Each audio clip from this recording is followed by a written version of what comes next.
Good morning students. हम वसंत भाग 1 का पार्ट 3 कर रहे हैं। वो हमने पेज नंबर 17 तक यहाँ तक कर लिया है।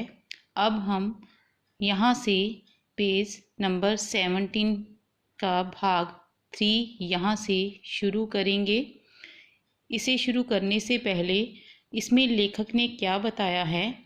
इसमें लेखक ने बताया है कि किस तरह से दोनों बच्चों की लापरवाही से या नादानी से उनके हाथों से चिड़िया के बच्चों की या उनके अंडों की हत्या हो जाती है, क्योंकि उन्हें ये नहीं पता होता कि छूने से चिड़िया के अंडे गंदे हो जाते हैं और फिर चिड़िया उन पर नहीं बैठती। और जब केशव की माता जी को इसके बारे में पता चलता है तो वह केशव को बहुत डांटती है और फिर केशव को अपनी इस गलती पर बहुत ही अफसोस होता है। तो इस बारे में हम इस आगे पाठ में पढ़ेंगे। 4 बजे यकायक श्यामा की नींद खुली। किवाड़ खुले हुए थे।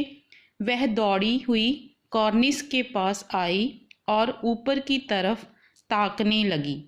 टोकरी का पता ना था। संयोग से उसकी नज़र नीचे गई और वह उल्टे पांव दौड़ती हुई कमरे में जाकर जोर से बोली, भैया, अंडे तो नीचे पड़े हैं, बच्चे उड़ गए हैं। केशव घबराकर उठा और दौड़ा हुआ बाहर आया तो क्या देखता है कि तीनों अंडे नीचे टूटे पड़े हैं और उनसे कोई चूने की सी चीज़ बाहर निकल आई है। पानी की प्याली भी एक तरफ टूटी पड़ी है। तो हमने पहले पढ़ा था कि माँ जो है वो अपने दोनों बच्चों को सुला देती है और बच्चे बड़े आराम से सो जाते हैं। आगे क्या, जब 4 बजते हैं तो अचानक से ही श्यामा की नींद खुल जाती है। उसका ध्यान, जब उसकी नींद खुलती है तो उसका ध्यान एकदम से चिड़िया के अंडों की तरफ जाता है। इसलिए वो क्या देखती है कि किवाड़ जो हैं वो खुले हुए थे। दरवाज़ा, किवाड़ मतलब दरवाज़ा। वो दौड़ती हुई उस कॉर्निस के पास जाती है और फिर वो जल्दी से ऊपर की तरफ देखने लगती है। ना तो वहाँ पर वो टोकरी थी, ना ही कोई और चीज़ थी। उसने नीचे देखा तो वो जो वहाँ पर नज़ारा था उसे देखकर बहुत ही हैरान हुई और फिर वो भागकर कमरे में जाती है और अपने भैया से कहती है कि भैया, जो अंडे हैं वो नीचे पड़े हुए हैं और वहाँ से बच्चे जो हैं वो भी उड़ गए हैं। केशव भी जल्दी से ये सुनता है तो घबराकर उठता है और दौड़ता हुआ वो बाहर आकर क्या देखता है कि तीनों अंडे जो थे वो नीचे टूटे हुए पड़े हुए थे और उसमें से कोई सफ़ेद से रंग की कुछ पानी के जैसा बाहर निकल रहा था। पानी की उसमें जो प्याली थी वहाँ पर जो रखी थी वो भी नीचे गिरकर टूट गई थी।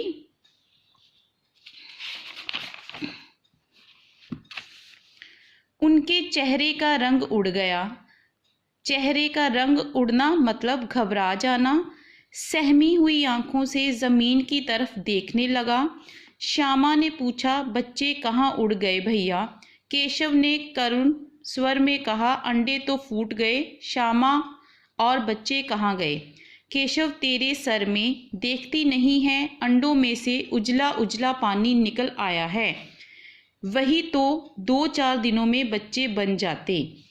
तो जब केशव ने ये सब कुछ देखा तो वो बहुत ही घबरा जाता है और फिर वो नम सी आंखों से ज़मीन की तरफ देखता है कि ये क्या हो गया।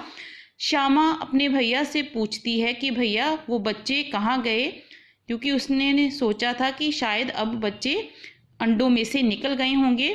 तो केशव बड़े ही धीमे स्वर में कहता है, अंडे तो टूट गए। श्यामा कहती है, तो फिर वो बच्चे कहाँ गए? केशव आगे से थोड़ा गुस्से में कहता है कि तेरे सर में देखती नहीं है कि उन अंडों में से इस तरह का पानी सा निकल रहा है, यही थोड़े दिनों में इनमें से बच्चे बन जाने थे। माँ ने सोटी हाथ में, सोटी मतलब छोटी छड़ी, हाथ में लिए हुए पूछा, तुम दोनों वहां धूप में क्या कर रहे हो? श्यामा ने कहा, अम्मा जी, चिड़िया के अंडे टूटे पड़े हैं।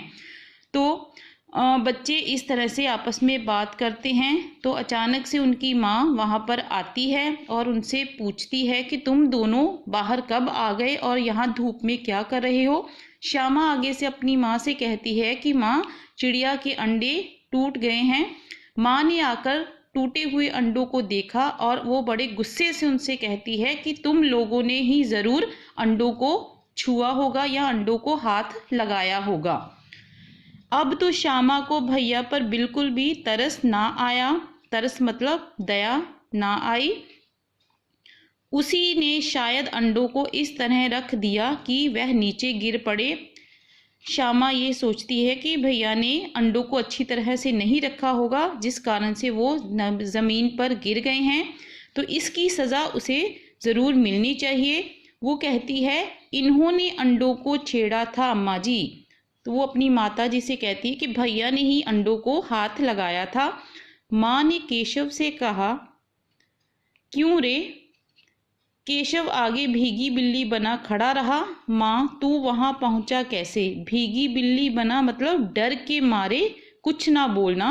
तो केशव से जब उसकी माँ पूछती है कि क्यों, तुमने ऐसा क्यों किया, तो वो आगे से कुछ भी नहीं बोलता। और फिर माँ उससे पूछती है कि तुम वहां तक कैसे पहुंचे। आगे पेज 19। श्यामा चौकी पर स्टूल रखकर चढ़े, अम्मा जी, केशव तू स्टूल थाम नहीं खड़ी थी? श्यामा, तुम्ही ने तो कहा था। तो श्यामा आगे से अपनी माँ को बताती है कि किस तरह से केशव उसके ऊपर चढ़ा। तो उसने कहा कि माँ, भैया चौकी के ऊपर स्टूल को रखकर वहाँ तक पहुँचे थे। तो आगे से केशव गुस्से में कहता है कि तुमने ही तो स्टूल को नीचे से पकड़ा हुआ था। आगे श्यामा कहती है कि तुमने ही भैया मुझसे ये सब करने के लिए कहा था। आगे माँ कहती है, तू इतना बड़ा हुआ है, तुझे अभी इतना भी नहीं मालूम कि छूने से चिड़िया के अंडे गंदे हो जाते हैं, चिड़िया फिर उन्हें नहीं सेती।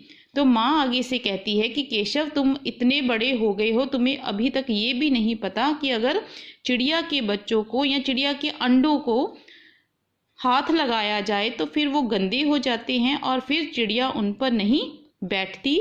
श्यामा ने डरते डरते पूछा, तो क्या चिड़िया ने अंडे गिरा दिए हैं अम्मा जी?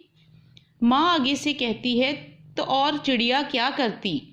केशव के सर पर ही इसका पाप पड़ेगा। हाय हाय, 3 जाने ले ली दुष्ट ने। तो माँ कहती है कि और चिड़िया फिर क्या करती? जब केशव ने उसे हाथ लगा दिया तो वो गंदे हो गए थे, तो इसका ही पाप उसके सिर पर चढ़ेगा। उसने 3 जाने जो हैं वो ले ली हैं। केशव रोनी सूरत बनाकर बोलता है। केशव ने अब थोड़ा सा उसका चेहरा रोने वाला बन जाता है और फिर वो कहता है कि माँ, मैंने तो सिर्फ अंडों को गद्दी पर ही रखा था ताकि वो आराम से वहाँ पर रहे, उन्हें कोई अंडों को कोई परेशानी ना हो। माँ को अब ये सब सुनकर हंसी आ जाती है, मगर केशव को कई दिनों तक अपनी इस गलती पर अफसोस होता है। अफसोस, दुख।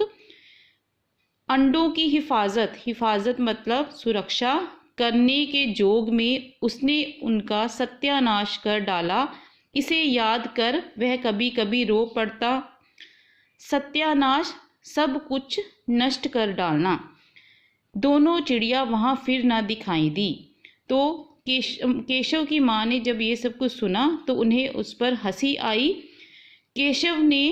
केशव को कई दिनों तक अपनी गलती का एहसास हुआ कि उसने अनजाने में ही उससे इतनी बड़ी गलती हो गई है।